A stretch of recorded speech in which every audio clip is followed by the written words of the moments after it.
Now for the next sum, same sum, we are going to do weighted average method.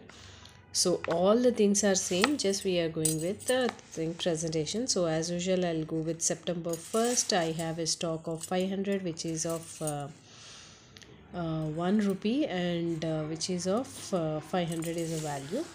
Now once this is done, now in this one simple average, again on 6th we have purchased what 100 units we have purchased at the rate of 1 rupee 10 paisa, which is 110 no more. So in the weighted average, for me, I will find out this rate but not taking only this one into consideration.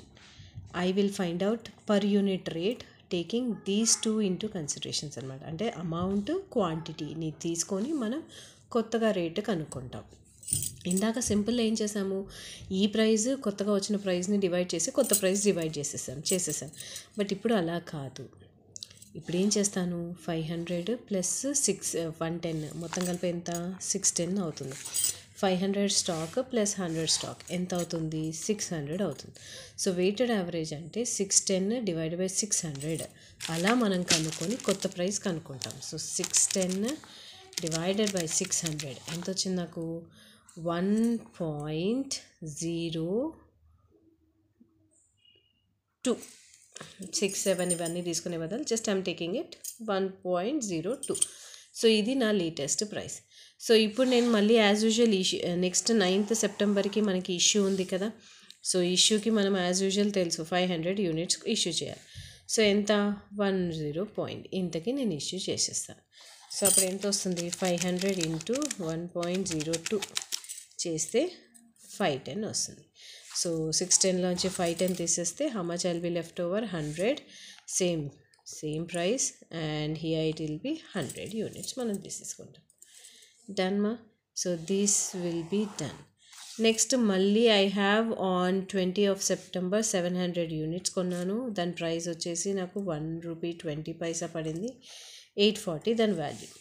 అయితే ఇప్పుడు మళ్ళీ వచ్చేసరికి ఏం చేస్తాను, I will simply take 100 plus 840 ఎంత అవుతుంది, 940 అవుతుంది. 100 plus 700 ఎంత అవుతుంది, 800 అవుతుంది. So I will divide 940 divided by 800 is equal to కొత్త రేటు కనుక్కుంటాను. So 940 divided by 800 is equal to 1.17. Okay fine, full amount తీసేసుకోండి.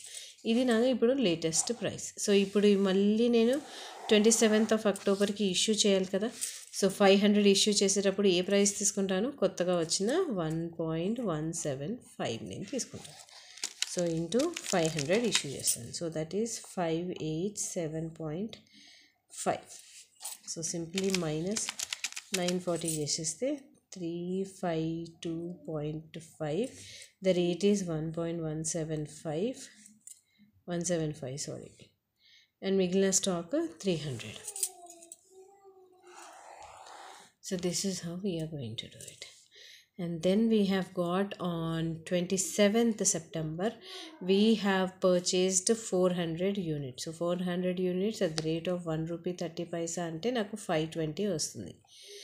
సో ఇప్పుడు మళ్ళీ ఈ అమౌంట్ యాడ్ చేసి ఈ యూనిట్స్ అమౌంట్ యాడ్ చేసి కొత్త ప్రైస్ మళ్ళీ కనుక్కుంటాం. సో అప్పుడు ఎంత అవుతుంది, 352.5 plus 520 is equal to 872.5 divided by stock ఎంతమా, 300 stock, 300 plus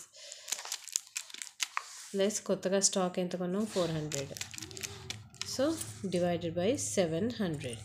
so 872.5 divided by 700 is equal to 1 rupee 246. I'm going to take it as usual. So ఇప్పుడు కొత్తగా స్టాక్ 700. సో ఈ 700 స్టాక్ నాకు కొత్త ప్రైస్ ఎంత, 1 రూపీ 246 మల్టిప్లై చేస్తే 872.2. సో ఇంత మనకి స్టాక్ ఉంటుంది. సో మళ్ళీ I'm going to go with 30th September where I have issued 500 units. So 500 issue units 1 rupee 246 ప్రైస్కి నేను ఇష్యూ చేస్తాను. So this is how my weighted average will go. So weighted average lo what I'm going to do it, I'm going to go with taking rupees into consideration. Rupees into consideration తీసుకొని నేను rate అనేది కనుక్కుంటాను. So 249.2 1 rupee 246 and stock మిగిలింది 200. So this is how we go with it. So ఇప్పుడు మళ్ళీ నేను కొత్తగా కొన్నప్పుడు ఏమవుతుంది, కొత్తగా నేను అక్టోబర్ 13కి 1000 యూనిట్స్ కొన్నాను. So 1000 at the rate of 1.40 అంటే 1400 ఇక్కడ నాకు ప్రైస్ వస్తుంది. ఇప్పుడు నేనేమన్నాను, మళ్ళీ ఈ రెండు యాడ్ చేయాలి అన్నాను. అంటే 249 ప్లస్ 1400 నేను యాడ్ చేస్తే ఇట్ విల్ బి 1649.2 వస్తుందిమా. అండ్ 200 ప్లస్ 1000 యాడ్ చేస్తే 1200 వస్తుంది.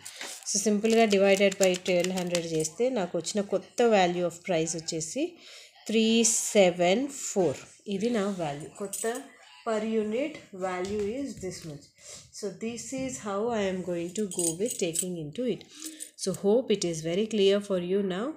So simple average, weighted average, everything it is going to be simple ani anukuntunnanu. So do well.